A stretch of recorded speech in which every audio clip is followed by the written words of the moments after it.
Michael, welcome to the show. Jim, thanks for having me. Thanks for being here. So let's just dive right in. What is the comfort crisis? This is my new book. It is about how, as the world has gotten a lot more comfortable in a lot of ways, we've removed a lot of effort, challenge from our life. We've lost a lot of our health and even happiness. So, if you look at a lot of the research, sort of these very comfortable, effortless environments that we now live in, they're linked to everything from chronic disease to our high rates of depression and anxiety and just feeling a lack of meaning. And, in the book, I argue that there are fundamental discomforts that we need to weave back into our lives in order to sort of find ourselves and be healthier and be happier.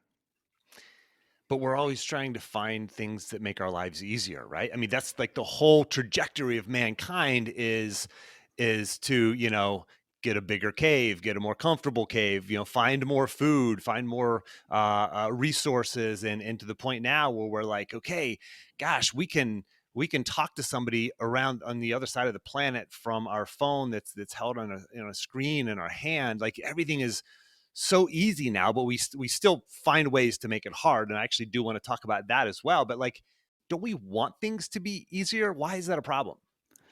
So, it makes a ton of sense that we would want to make things easier. Think about the environments that we evolved in for 2.5 million years.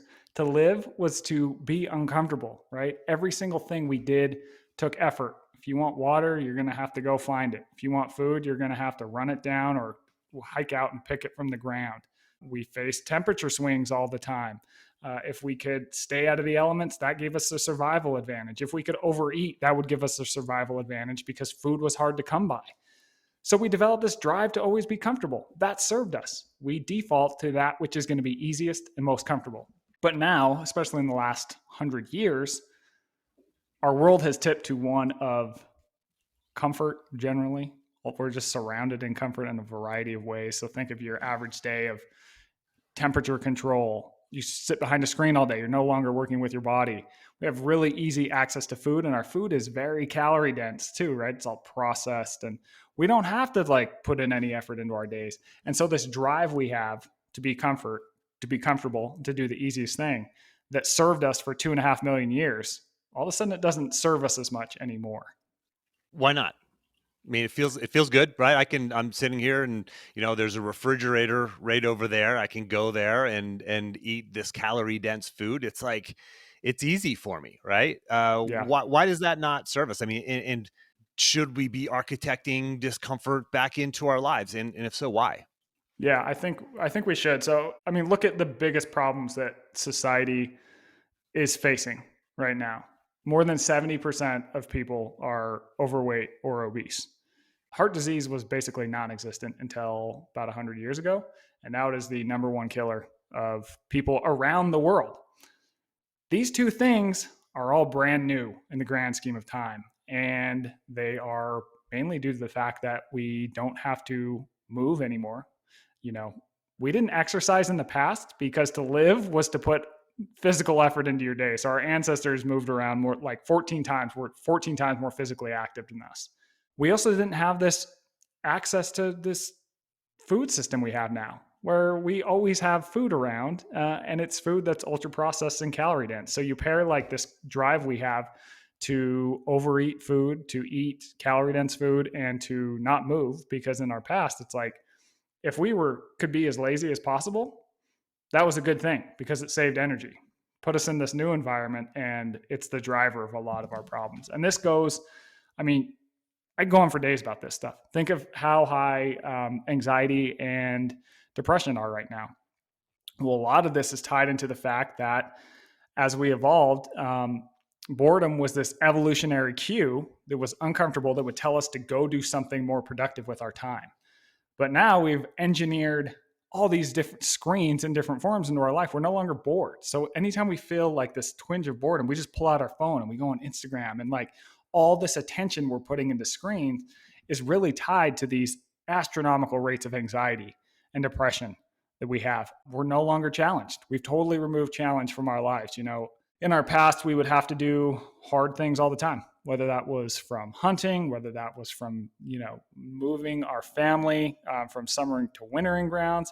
facing tigers in the bushes, whatever it might be. And these tasks we had, failure had some serious consequences.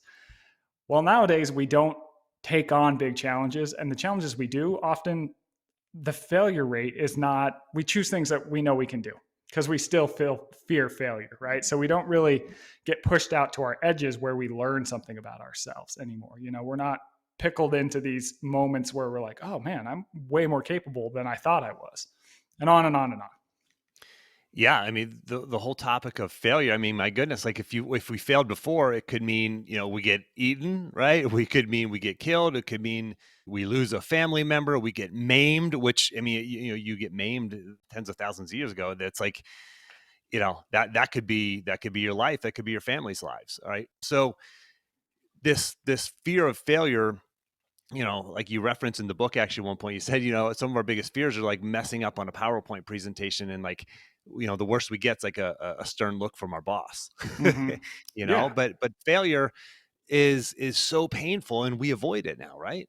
Yeah. So we have this, I mean, because it goes back to, a lot of the book, what I talk about is just that these drives and impulses we had that served us for all of time, they don't serve us anymore in our sort of safer, more comfortable world. So, back to failure.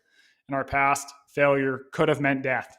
It often did, right? It's like if you fail at finding food, well, you could starve to death. If you don't make it back to your cave or yurt or whatever it was because there's this really crazy storm, you could die from that. So we Or developed even this. if you take a risk, like if you take a Yes. risk and say, hey, I'm going to go be risky and do this entrepreneurial type venture, whatever that might have been for a caveman. Yeah. That could mean death. Like for us, it could just mean like, I guess we need to like go get a new job or something. Yeah, exactly. So we developed this oversized fear of failure, right? Because it used to have real repercussions. Well, now, if it's back to your point about something entrepreneurial, in today's age, it's like, okay, you fail. What happens? Worst comes to Like worst. unemployment at the worst case scenario. You have unemployment. You have a massive, we have safety nets for like everything in life now, right? So we're really dissuaded from taking risks, but it's more important now to take a risk than ever because, failure, the repercussions of failure are not as big as they used to be. Yeah. But we always find ways to create problems. Like you call it in the book, problem creep and comfort Yes. creep. Like, so we've solved all these problems. I mean, really, if you went back just 100 years and talked to a human 100 years ago, not that long ago, really, evolutionarily speaking, and we said, man, check out what we've got, right? We've got cars and running water, and everyone has running water, and we have this, and you can go to the grocery store, and they had some of those things then, but like now I mean, gosh, if you just go back 200 years or 300 or 500 years, like all of our problems are solved. We would think, oh my gosh, you have zero problems, like none. Mm-hmm. Yeah. But we still create them, right? Yes, exactly. So there's this concept I talk about in the book, and its dorky, nerdy science name is prevalence-induced concept change. And you can really think about it as problem creep. And it was discovered by these two psychologists at Harvard. They were going to a conference, so they're in line for TSA. And being psychologists, they're sort of noticing how the TSA, they just like find all this stuff that's not really a problem, right? It's like, beep, beep, beep. And it's like, we had a water bottle in our bag, or like, they pull out a banana because they thought it was like a gun or something like that, right? And they're wondering, they go, if all of a sudden like people just totally obeyed the rules and everything went through the scanner, would they just let everything go by, or would they still kind of search for more problems? And they thought that that's what would happen. So they ended up doing these studies on this idea. And in one of them, they showed people 800 different faces. And the people's task was very simple. Tell me if the face you're looking at is threatening or non-threatening. So the ratio was about 50-50 at first, and people go, threatening, non-threatening, non-threatening, threatening. But unbeknownst to the participants, at about face 200, they started showing fewer and fewer threatening faces. So this should be like totally black and white, right? It's like a face is either like threatens you, it makes you feel something internally where you don't feel quite right, or it doesn't. But what they found is that they maintained the exact same ratio of threatening to non-threatening faces. So what happens, the greater takeaway is this: as humans face fewer and fewer problems, we don't actually internally experience fewer problems. We go out searching for problems. We lower the threshold for what we consider a problem. So something that used to be totally acceptable, or in the case of the study, didn't threaten us, all of a sudden it flips and now it becomes a problem. So you apply this to the grand scheme of time and space. You think about over 2.5 million years, how great we have it today in that grand scheme. We don't look back and think, man, hot running water, ambulances, cars, airplanes, like all the stuff we search for these stupid little problems that we focus on today. So this is like the science of first world problems, right? We're like, oh man, my mailman, he was late with the mail today. This is totally unacceptable. Just stupid little things like that, right? It basically makes us less and less satisfied with things that used to be totally satisfactory to us. So this essentially can sort of make us more miserable than we should be over time. So how do we fix it? I mean, how do we, because we're going to keep advancing technology, keep finding, I have no idea how, but more comforts, right? Can't even think of, in this context of this conversation, like we really have no discomforts. Like we're going to keep finding problems. And I think we can see this not only evolutionarily, but like in our own lives, right? We want the next job, the next house, the more money, the more this, the more that, and the more. We get there and we know, I mean, the statistics all bear it out that we don't get happier. Like once you can essentially pay your bills and feed yourself and have some security, like, money and more stuff doesn't make you happier. Like the bar for happiness continues to get pushed back, not only evolutionary, but all in our own lives. Like, how do we fix this? And I think we see this, practically speaking, play out in the world where like you see millionaires who are just freaking miserable. But then there's also examples of, like Buddhist monks who literally own nothing. They own nothing. They're some of the happiest people in the world. And so, I mean, to answer that question, I will sort of tell you a story about my own experience. So for the book, I spend more than a month up in the Arctic. And to get up to the Arctic, basically I have to take 6 planes. Okay. So it's like a big 737, 747, whatever it is, from Vegas to Seattle, Seattle to Anchorage, Anchorage to this little town called Kotzebue. And then it's like a 4-person plane out into the middle of the tundra. That plane's too big for the final destination. So then I'm in a 2-person plane. And this thing is like a pack of gum with wings, right? And that takes me to, just drops me off in the middle of the tundra. But the thing about flying is that I absolutely hate it. I hate everything about being on a 737 or 747, right? It's like, who likes flying? The seats are too small. Your knees are shoved up into your throat. The coffee sucks, right? The screen in front of you, the movies it plays, they suck. They're never good, are they? The plane's always too hot. If you have to go to the bathroom, you have to like get up and maybe step over someone, and then you go and it's like the bathroom's just like so cramped. Just everything about flying is terrible. Well, once I spent 30 days, more than that, up in the Arctic, every single thing I did took effort. If I wanted to go to the bathroom, I would have to walk 100 yards out, 200 yards out. I'd also have to take a rifle because there were grizzly bears around, and I would have to squat, right? If I wanted hot water, I would have to walk like a mile down to the stream, carry it all the way back up, and then I have to pull out this crappy backpacking stove and heat it up. Food-wise, I was starving the entire time because we didn't take in enough food to really fuel us. I was freezing cold the entire time. It's -20 some days. So when I get back, and I get back on that 747 to Vegas, what do you think my experience on that plane was? It was like, oh my God, this is like heaven. Like I hadn't sat in a chair for more than a month. And this chair is not just a chair, it's a cushion chair. I hadn't had access to any screen at all up there. I was bored out of my mind. And now all of a sudden I've got this screen that has 100 movies. When I need to go to the bathroom, I just walk. I don't have to bring a firearm. When I wash my hands after, there's hot running water coming out of the faucet, right? When that water hit my hands, it's like I had the hugest grin on my face. And this is all occurring at 30,000 feet in the air, mind you, right? So, I told you that to tell you this. It's like in everyday life, because of this problem creep that we just talked about phenomenon, we can totally lose sight of the fact how freaking good we have it. Like life today is amazing in every single way. but we're not good at seeing that. And so I think in order to see that, we need to put ourselves in positions where we are forced to see it, because, it's all good to talk about this in theory. And I think some people can really, they go, okay, in theory, I can see that, I can practice that. But I think it takes a lot more if you put yourself in a position where you are forced to see it and to experience it. So I'm not suggesting that everyone needs to go into some far off, terribly uncomfortable place for a month.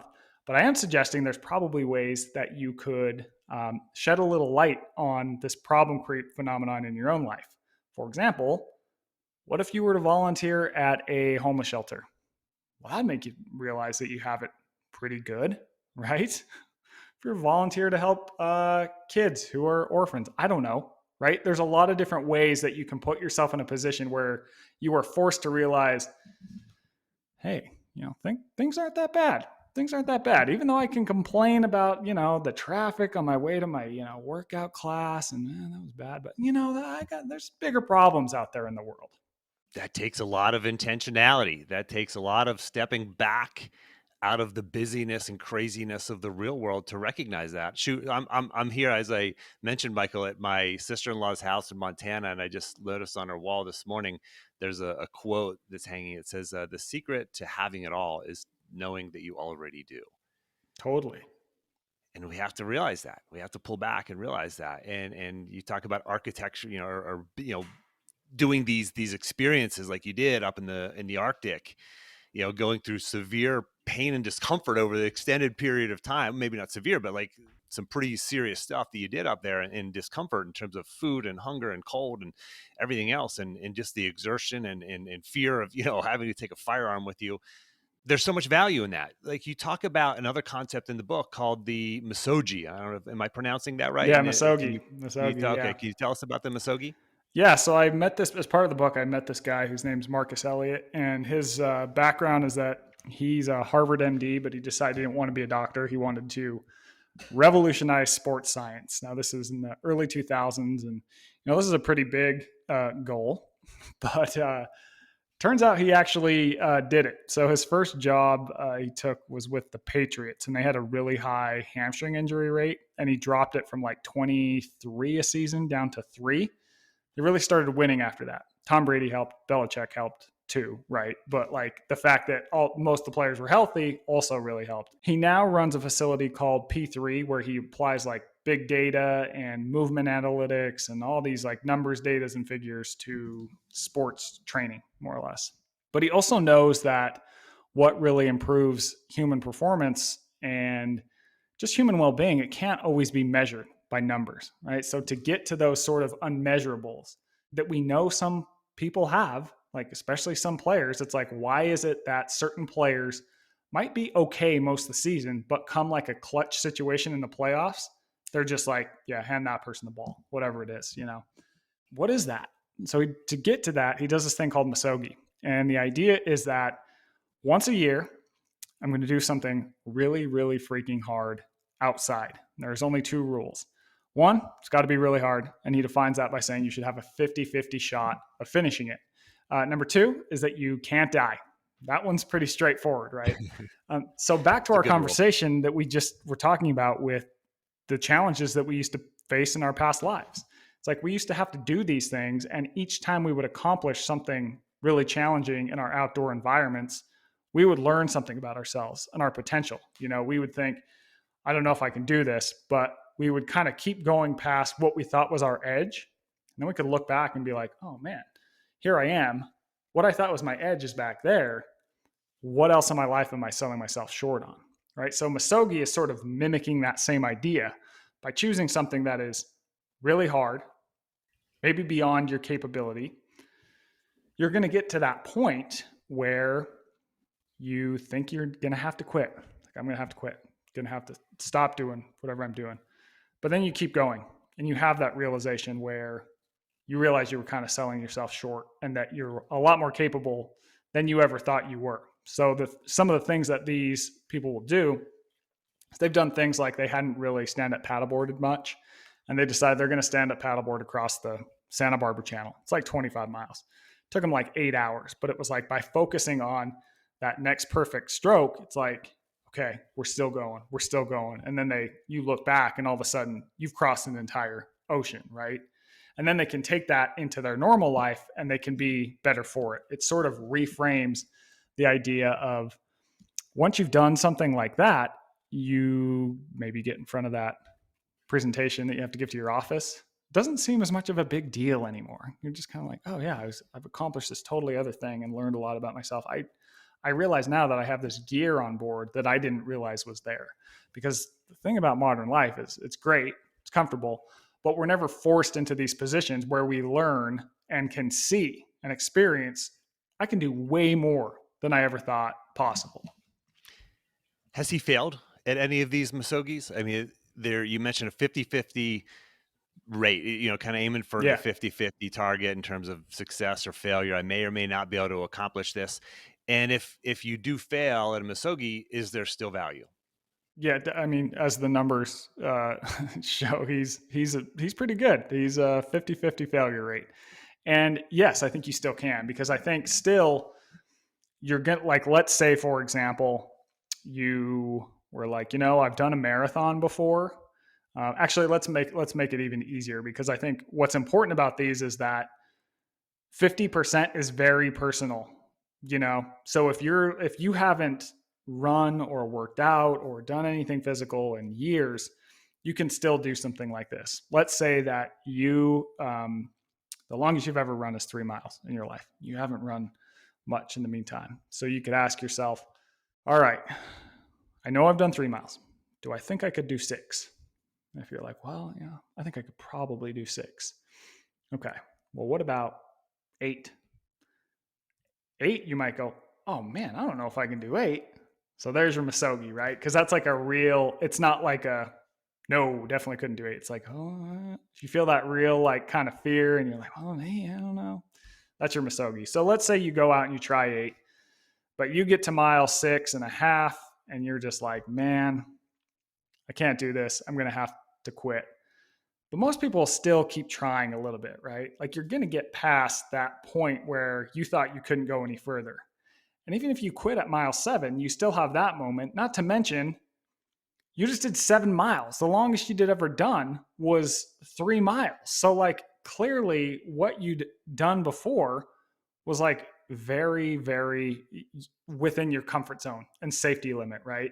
So you're still going to learn something from that.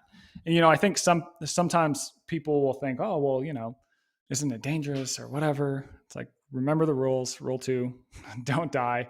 And also, we're talking 1 day a year. We're not talking like regularly do these things that are really, really, physically challenging for us. Because of course it's not sustainable if you're trying to do this every single week. But once a year, it's not really even a physical thing. It's a psychological, emotional, and spiritual test that's sort of masquerading as something physical. And for the listener, if you're thinking about this and going, okay, well, Michael did this 30-day trek in the Arctic, and this other guy does these, massive hard things that are crazy. Like, you don't have to like create this big, event. Like, you can simply say, okay, you know what? I'm going to take Michael's advice, and on Saturday, I'm going to do the 8-mile thing, right? It can be like, you can do it on a Saturday morning, right? You can start small, start wherever you're at, find that thing. You don't have to plan a 30-day trip to the Arctic, right? You can do this. You can find out, figure out what it is you want to do and go do it this weekend or next month or something like that. Which leads me to another thing that you mentioned briefly there, like the misogi has to be outside. Your trip to the Arctic was outside. Is there really a value of doing things outside and being in nature? I mean, is that part of it? Oh yeah. So yeah, in the Arctic, outside the entire time, right? There's not a building within 100 miles. And you would think that because I'm up there, it's freezing. We're having, encounters with grizzly bears. There's just all this stuff. You'd think that I would be totally on edge the entire time. But the opposite was true. I was like the calmest, most centered I'd ever been in my entire life. And I wanted to know why. So when I get back to sort of quote unquote normal life, I started looking into the science of being outdoors. Are there benefits? And I met with this neuroscientist who told me about this idea called the nature pyramid, or you can think about it as the 20-5-3 rule. And it basically shows that for one, we know time in nature is really good for our mind and bodies, but there are specific doses that have specific benefits. So the average person today spends more than 95% of their time indoors. Yet we evolved in nature. And so there's something about nature that still really speaks to us and calms us down. So her work shows that 20 minutes 3 times a week is associated with lower stress levels, more focus. And that's really easy to do. This is like the nature that you can find in a city park, like walking down a tree lined street. Super easy to do. The next 5 hours a month in a little bit more kind of country nature, I guess you would say. This is like something you could find at like a state park, a little more, really easy to access, but kind of off the grid ish. That's associated with a lot less depression and a lot more happiness. There's some really fascinating research that's been done in Finland about that. And then at the very top of the pyramid is 3. So there's this idea called the 3-day effect, and it basically shows that after 3 days in backcountry nature, like removed, your brain starts to ride what are called alpha waves. Now, in the modern life, we never are riding these things, but they're the same waves that you see in experienced meditators. They're associated with a lot more calmness, really high increases in creativity, and just a lot general life satisfaction. Like you just feel like, oh man, life's good. I feel good. Things are great. But the catch to all of this research and this rule is that none of it applies if you bring your cell phone out into the wild with you. So if you start to put your attention toward a screen, it sort of cancels this stuff out. There's a lot of reasons for that, but I mean, I think the message is just like, just put yourself. I don't advocate like not bringing your cell phone, especially if you're getting really far out. Like when I do far runs out in the desert, I will still bring my phone, but I just turn it off because you want to be safe. But just turn it off and don't use it because it seems to cancel this stuff out. Yeah. So much value. I mean, I feel it whenever I'm working and I'm in my house, in my office for so long. Like, I feel like if I just get out and walk around my neighborhood, walk through the trees, like there's a shift that happens internally. And as I mentioned to you before we hit record, I'm in Montana and we're doing a 3-day backpacking trip up in the mountains, and we're going to have to bring bear spray, grizzly spray, the whole bit. It's just part of it. But man, am I looking forward to it, because I know it is just refreshing for the soul. And it doesn't have to be that. Just again, for the listener, if that feels out of reach for you, like, you can go walk down a tree-lined street, and there's scientific facts that research that backs this up. There's value to this. This is like, so many people are like, no, I got an inbox full of emails. I've got meetings. I've got to do this. Well, yeah, I get it. But like, this is for a form of, and for my longtime listeners, what I'm about to say, this is a form of the productive pause. And it's that short period of focused reflection around specific questions that leads to clarity of action and peace of mind. Well, this is actually not even asking yourselves questions. It's just get out there and let your mind wander, let yourself be bored, and just be in the environment that we evolved in. Yeah, totally. And I would add too, to the 3-day effect one, the researcher that I talked to said, if you are like totally nature averse, you can even do something like a Airbnb that's more off the grid, like a cabin. The point is just don't spend your time up there on your phone. Don't spend your time on your screen. Like during the day, you should be trying to spend your time outside, and then you come back to your nice warm cabin or whatever, and you'll be fine. But the other thing that I want to point out is that, some people today are like, well, I'm not outdoorsy at all. Well, if you would have been born 1,000 years ago, you would have been outdoorsy in the sense that you would have lived outdoors, right? So I think we kind of have this, like, again, we don't like see in the grand scheme of time and space, like, oh, no, I can, like, any human can just live outdoors. We did this for millions of years, So I think that we sell ourselves short on what we're capable of doing. And oftentimes, as with, sort of the message of this book is like, if you want to benefit in life in a variety of ways, you're usually going to have to go through some form of discomfort, whether that's exercise, improving your fitness so you're more disease resistant, losing weight, probably going to have to go through hunger. Well, if you want these brain benefits of nature, nature can be uncomfortable sometimes. But when you come out on the other side of that, you are much better for it. Michael, there's something that I have to ask you about. I know that in the book you wanted to write more on this topic, but a lot of it got edited out just from the publisher and just for whatever reasons. But I know that there's a topic that you really enjoyed writing about that you didn't get to cover as much. And I know there's, for the listener, you can go to easter.michael.com, right? That's your website. Eastermichael.com. Yep. eastermichael.com, and you can get access to this longer writing on this topic, but it's the harder to kill gene. Yeah. Can you tell us about that? Yeah. So I went to Iceland. Now, what's really interesting about Iceland is that they don't really exercise more than any other country. People don't. Their diets are pretty, it's like, kind of middle of the pack. They actually eat the fewest amount of vegetables of any European country. Their healthcare is like whatever. I mean, they're just very run of the mill and all this stuff that, is what kind of makes people healthy.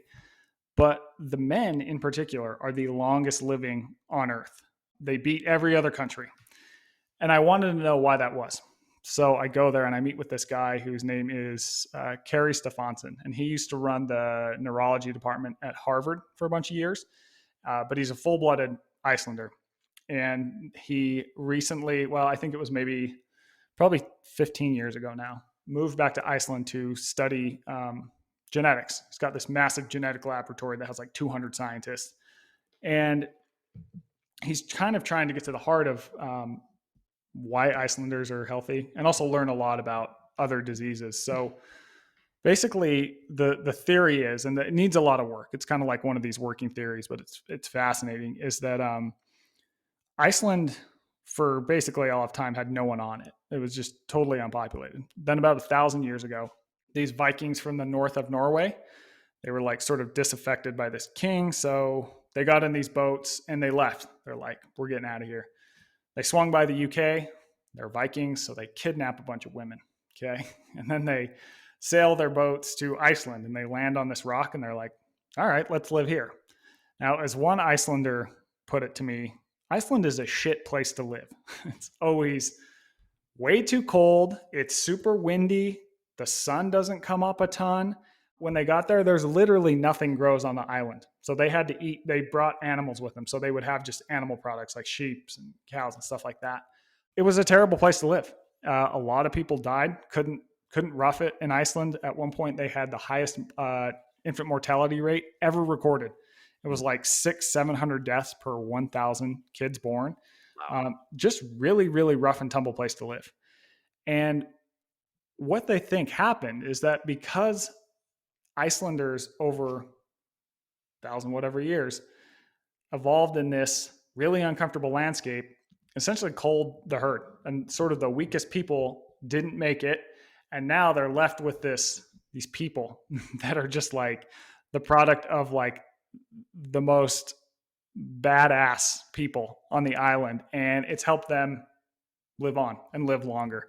And I think you see that. I mean, you see it in the longevity data, but you even see it in things like, a lot of Icelanders compete in CrossFit, and they often take the podium, especially the women. Like the women just own the podium. And we're talking about, this is an island that has 300,000 people, right? Millions and millions and millions of Americans do CrossFit. And yet like this, 10, 20,000 people who do CrossFit in Iceland are just kicking everyone's butt. It's super fascinating. And yeah, I have this whole breakdown I'm writing about why, unfortunately, that section got cut from the book, but it's one of my favorite, partially because the guy who's doing all this research is a character himself. He's like 6'4". He's 70 years old, but he's like 6'4", 220, could beat the shit out of me anytime he wanted to. And he's just like, he's profane. He's just an amazing character too. And just unbelievably brilliant, obviously. He's a Viking. Yeah, totally. So for the listener, you can check that out. Go to eastermichael.com. But Michael, I want to ask you a little bit about yourself. I mean, you've been extremely successful. I mean, you've written an amazing book. You've been on a lot of great podcasts. You've been on Rogan and et cetera. And it looks like this comes easy for you. You've written in some of the most recognized magazines that every single one of my listener knows about. How has failure played a role in your success? Like, has there been a time or times when you failed? And how did you move through that? Or how did you benefit from that or learn from it? So I talk about in the book how I'm sober, and that has played a big role in my trajectory, but instead I'll talk about something else. So a handful of years ago, this was like after I got sober, I'm at Men's Health been at Men's Health for a while. And when you're at a magazine for a while, you start to do things that aren't writing. So I got into it to write, and I was having to edit more. They were giving me things like, figure out the future of journalism and how we're going to make money on this. And that is just not what I wanted to do. So I started looking for other jobs, and I got in my mind, I wanted to work for the government in a high up role in security, essentially, in law enforcement. And it's a long process to get into a job like that. And I had sort of pushed all my chips across the table, like, that's what I want to do. Because you have to go through all these different stages of interviews and security clearances and background checks and all this stuff. And it just takes, it's the government. They don't move at a pace that, is quick. And I'm in for one of the very last things I needed to do. And I'm like, I knew I was going to have to move for this job. Like my then girlfriend, now wife, were like planning all this stuff, and it fell through. And it was like,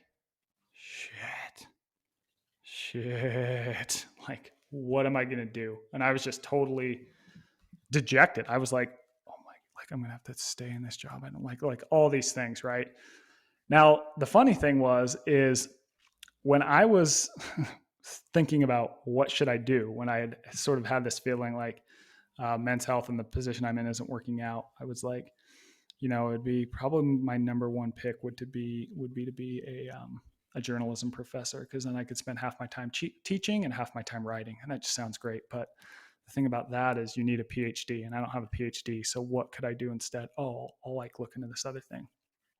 Okay, so I fail at that, and I'm in this job, and I'm like, oh, God, what am I going to do? And I don't know. I could not tell you why, but one of the places that my wife and I had wanted to maybe move was to Las Vegas. And we were thinking, well, maybe we could just try and move there. I don't know. And I just pick a person at random in the journalism department at UNLV. And I email him and I say, hey, here's my resume. Was kind of maybe thinking about moving to Vegas. I don't know if you guys need like an adjunct or like, I'm just, His boss writes me back a day later and goes, hey, got your resume. Right now, we are looking for a full-time journalism instructor who has a background in health journalism. We haven't been able to find anyone. We would need you to start in like a month, but can you come interview? And I was like, yeah. So I fly to Vegas to fly back the same day, and they offered me a job, and it was like, holy shit. Like, here's a thing that you thought was completely unattainable in the place you wanted to be. So you had chose second best. When that didn't work out, you were like crushed. You thought it was like, okay, well, that was a waste of a decent life, but we'll figure it out from here. And then it ended up working out. And I think what that taught me as a whole is that sometimes when we fail at things, we don't realize that it's actually a good thing, right? In the moment, it's like, man, life is over, but you have no idea what the future holds. And we often assume that we think we know what is best for us. We don't.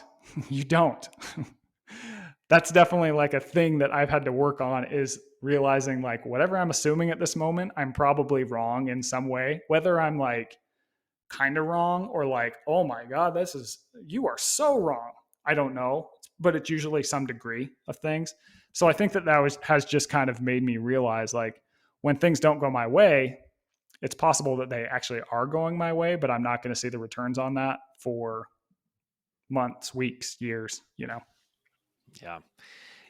I've heard that type of story so many times over the years of people who have experienced failure. And it's like this catastrophic failure where you think, gosh, this was the life that I envisioned. Now I can't have that. So I guess I have to settle for second best. And you realize down the road that there's some other opportunity that came about because of that failure, or you wouldn't have seen because of, had you succeeded at that other thing. And it's just, that is the path. And the trick for the listener, the trick is this: you're sitting there and you've experienced some failure in your life. And maybe it was yesterday, maybe it was a decade ago, or maybe it was somewhere in between. You've experienced that failure, and for some reason you are believing that you are that opportunity is gone, that you are less of a person, less successful because of it. No, you are actually more you're wiser, smarter, more competent, more capable because of that failure. And that failure does not preclude you from success in some other avenue, some other area, maybe the same area. I mean, that is the process. That is the path. You've heard it again from another amazing individual who I got to have come on the podcast. Michael, thank you for sharing that story. Yeah. So I'm going to wrap up with this one action item. One thing that the listener can do if they're like, okay, I get it. I like the idea of the misogyny or being in nature or understanding that, things are really easy. I want to be happy and maybe I need to do some things that are harder, or like, what's an action item? What's one thing that they can do outside of going out and buying the book? And you can buy the book in it for the listener, The Comfort Crisis, on Amazon and every other book outlet. But what's one action item that you can recommend, Michael? Yeah, here's something that is simple but not easy. Um, so one thing I noticed is when I was in the Arctic, my cell phone didn't work for hundreds of miles, and all of a sudden I found myself bored again. It's like I hadn't been bored, and I couldn't even remember, because now, whenever we feel this discomfort of boredom, which used to be a thing that told us to go do something productive, do something better with our time, now we just have this easy escape where we jump into our phone. So the average American is spending more than 11 hours a day engaged with digital media. This is something that wasn't in our life for 2.5 million years, and now it's essentially 11 hours a day. It's become our lives, right? So in the book, I argue, you see a ton of stuff out there that's like, you need to use your phone less. You need to use your phone less. It's like, yeah, we all know, we all get it. But I think the problem is that when people do use their phone less, all of a sudden they're like, oh, I'm bored. What do I do? And they just watch Netflix, or they go on their computer. It's like, that is the same thing. Your brain does not know the difference at all. So in the book, I make the case, I think we need to reintroduce ourselves to boredom.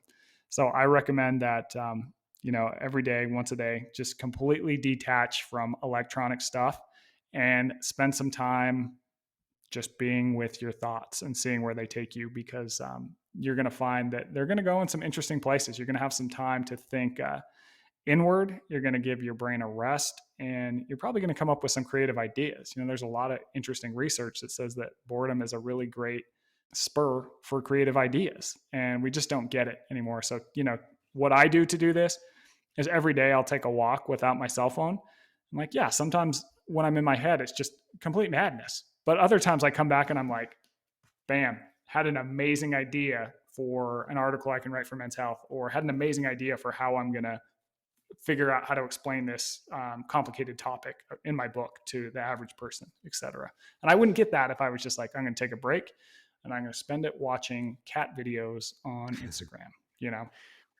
There's a value, there's an investment in that time. And, so many of my listeners, myself included, were always trying to be productive and get stuff done and be hyper efficient. Well, it's like, wait a second, like, there's actually value in stepping back and just allowing yourself to be bored. And I've been doing that a lot more really this last year or two, just finding time to be bored for short spells. And it is so incredibly valuable, not only for creativity, but also just for like being present in the moment, going like, oh yeah, like I should go spend some time with my kids, or I should go talk to my wife about this thing that we've been wanting to talk about, as opposed to like thumbing through Twitter or something like that. Yeah, so totally. Yeah, Michael, just fascinating stuff. For the listener, we are just scratching the surface of this book. Absolutely 100% recommend it. You've got to buy this book. Michael, can you tell people where they can find you, follow you, buy the book, all of that? Yeah, the book is available pretty much wherever you find books. I'm at eastermichael.com is my website. There's some stuff on there. And then in terms of social media, I'm probably most active on Instagram, and that is Michael_Easter. Excellent. And for the listener, of course, we'll have all those links, and links to the book and links to the his social media, et cetera, and the action plan. You can go to jimharshawjr.com/action to get that. Michael, thanks so much for making time to come on the show. Thanks a lot, Jim. That was fun. Likewise.